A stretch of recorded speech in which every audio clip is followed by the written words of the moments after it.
A few years ago, I was working as a deckhand on an Alaskan fishing boat. From a young age, my parents instilled in me a strong work ethic. They always said hard work leads to greater returns, so I naturally gravitated towards a career that shared that philosophy. Alaskan fishing added high risk to the equation, and in turn, the rewards were even sweeter. I couldn't imagine doing anything else and planned on working my way up to captain one day. This story takes place during my 5th crabbing season. By then, I knew the ropes, I was familiar with the waters, and I'd witnessed a few deaths firsthand. I thought I was prepared for anything. I was dead wrong. We were a crew of 15, myself included.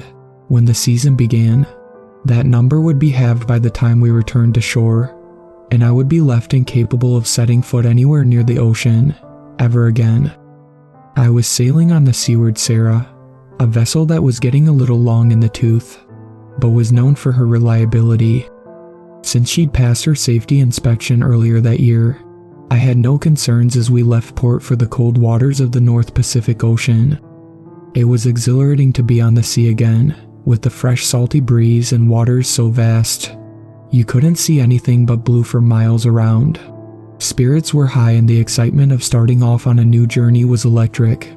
We always hold a party on the first and last nights. It was tradition. Even the captain would join in and dance and sing and drink. We noticed the first sign of trouble 2 days into the journey. The seaward Sarrah was listing on her starboard side. It wasn't at a dangerous angle, and after consulting the ship's engineer, the captain determined it was safe to proceed farther into the North Pacific Ocean. He planned on balancing her out once we started loading crabs into the cargo decks, where we will overfill the port cargo and underfill the starboard. I didn't question the plan. It seemed reasonable. And besides, I was just a deckhand. The captain could piss in my mouth, tell me it was wine, and I'd smile and agree. That's the way it works at sea. I grew more concerned as the voyage went on. The list worsened over the course of the next week. It went from a barely noticeable incline to my calves burning from straining against the pull of gravity towards starboard. That's when the captain started making a lot of calls. I couldn't hear what was going on, but I could see him shouting into the receiver, his face getting redder and angrier as the days wore on. I was told he was cursing everyone from the ship manufacturer, to the inspectors, to the contractors who had last done repair work on her hull. I was told it was business as usual. One evening, when most of us were gathered in the dining hall, holding our plates and glasses to keep them from sliding down the table, the captain burst in and announced we were turning around. We had mixed reactions, with some experiencing relief and others disappointment. No one knew what this meant for our wages, or whether the repairs could be done in time to get back at sea before the end of crab season. Me, I was one of the ones who was relieved by the news. The vast ocean I had been yearning for months had become progressively more unsettling as the ship tilted. I became keenly aware just how far away I was from dry land, from safety. This place I found freeing suddenly felt like a cage, and I wanted out. I felt the seaward Sarrah turn as I headed back to the crew quarters, and used the wall for support. The combination of the dime turn and the ship's tilt were terrible for my equilibrium. I needed to lay down and adapt myself. I don't know what would have happened if the storm hadn't hit later that night. Would the seaward Sarrah have limped home safely? Would she have rolled over along the way? I will never know now. Because the storm did hit, and it was one that seemed to come out of nowhere, barely being caught by the radar before its waves and rain started pelting the ship with the fury of an angry sea god. The seaward Sarrah groaned in pain as her list worsened even more. Doors flew open, objects fell and hit me as I staggered up the hall and towards the deck. I didn't realize just how bad it had gotten until I felt my feet touch the wall, and noticed the wall was becoming the floor. I was still inside when I heard the call to abandon ship. I was bruised, groggy, and disoriented. Enough water had gotten in from somewhere that I was also soaking wet. I felt a pair of hands grab me by the shoulder and usher me forward when I stopped to take a breath. I know at some point, I put on a life vest, but I couldn't tell you when, or how I got it on. All I remember is the surreal sensation of the world changing directions inside the ship, and the sight of tall waves illuminated by lightning once outside. Thunder drowned out the screams of my shipmates, but I could see them scrambling to launch a lifeboat. I threw myself towards them, but before I could catch someone's hand, I felt a wall of ice-cold water drag me into the railing. A second wave, the reaction to its action, reached over the rail and pulled me into the water. The pain was unbearable. Not only had I been tossed around like a rag doll, but the water felt like I'd rolled into a vat of quicksand made of sharp needles. I didn't know which side was up and which was down, but thankfully, the life vest lifted me back to the turbulent surface. The water had gotten into my ears, muffling the sound of the storm, and I tried to flail my arms hoping for rescue. But I couldn't lift them. I couldn't stop treading water long enough. This hell went on for longer than I cared to reflect on. I just know wave after wave pulled me under, but the jacket always brought me back up long enough to catch my breath. When I close my eyes, even years later, I can still feel the unrelenting assault of the waves mingling with the taste of salt on my tongue. I was going to die, I was sure of it, either by not breathing in when I had a chance, or by drowning from rainwater in my mouth whenever I screamed.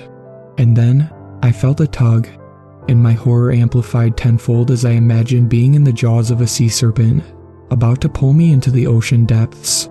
I thrashed desperately trying to escape, only to hear Greta's voice chastising me. "Stop that, I'm trying to pull you in."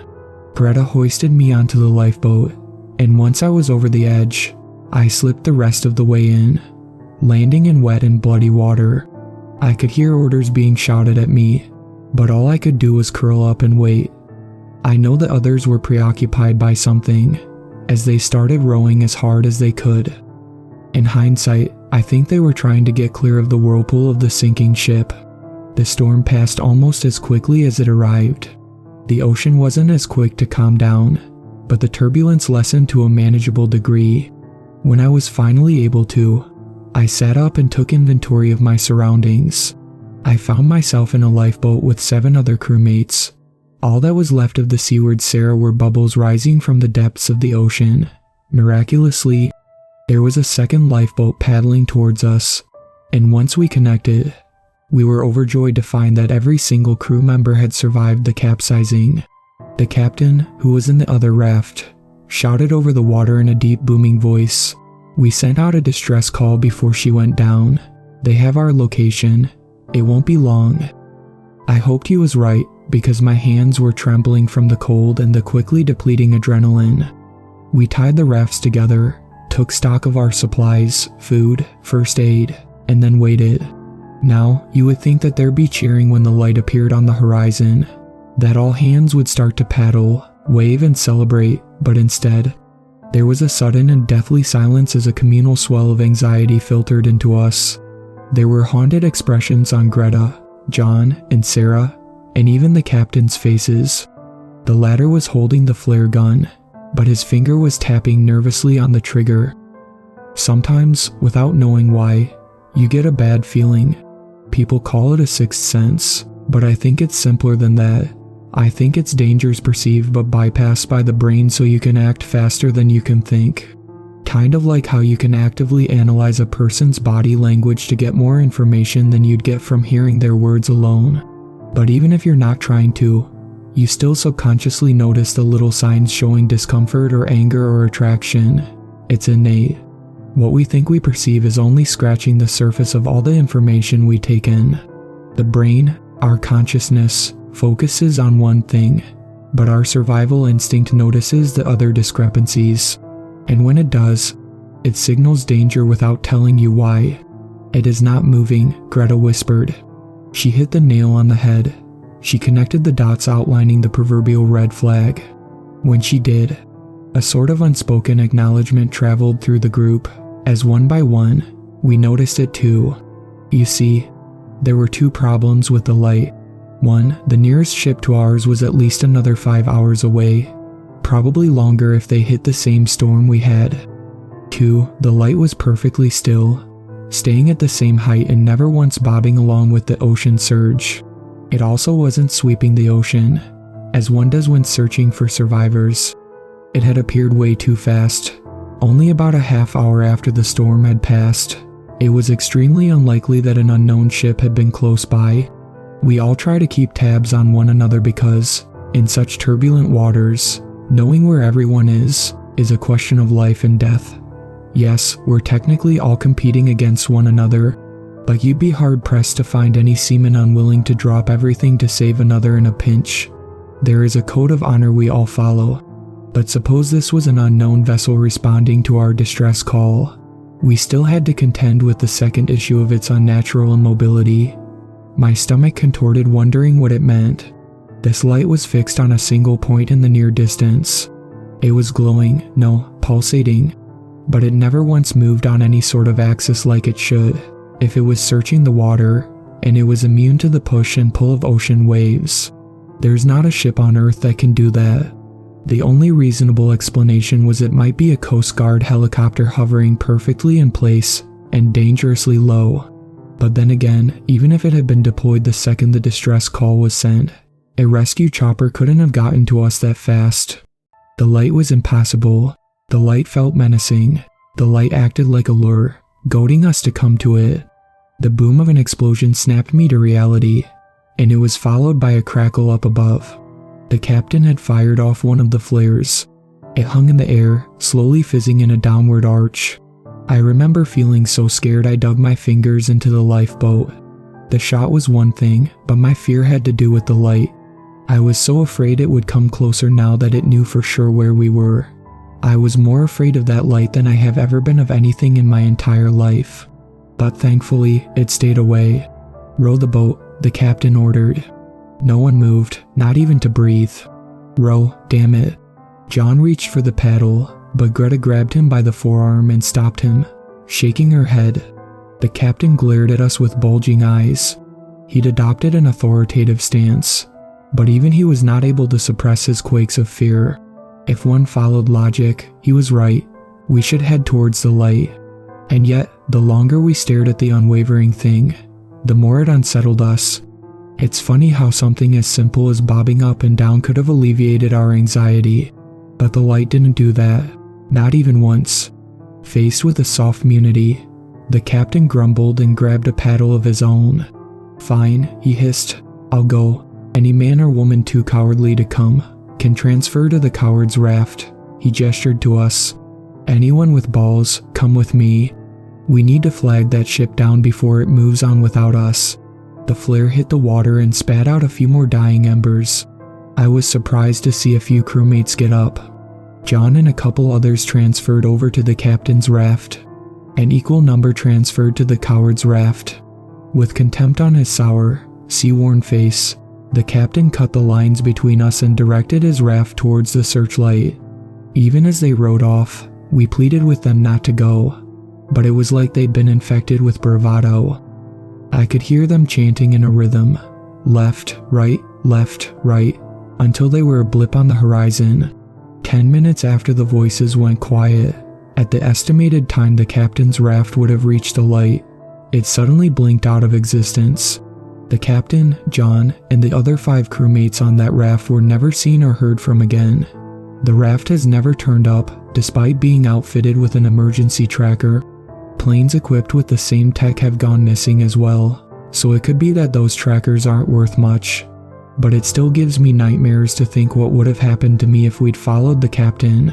As for us, it took 7 hours, but eventually, we were rescued by the crew of the Rose Shannon. They warmed us up and combed the waters where we'd last seen the captain's raft, abandoning the search only when the Coast Guard arrived and took over.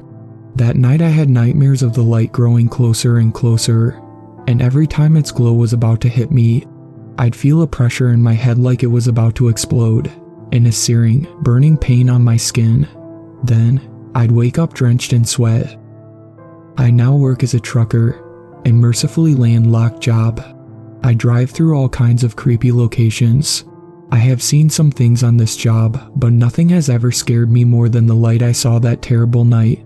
I don't know if it's because of the lack of closure around the captain's raft, or if my subconscious saw something that it felt my brain was better off not knowing. I don't know. I don't like to think about it, but now that I've written this, I think I can finally move on, in a way. I still keep in touch with Greta. She's still working out there. Props to her for getting back on that seahorse.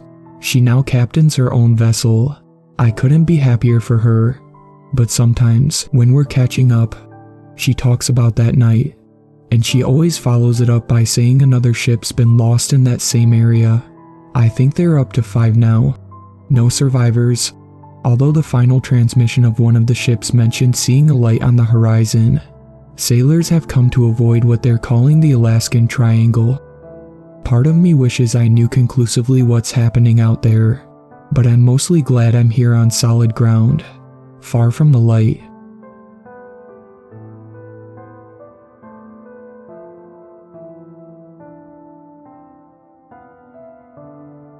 Thank you to my superfans, Sweet Black Swan, Tacy, and Brooklyn. I really appreciate you guys supporting my channel, and I look forward to making more content for everyone.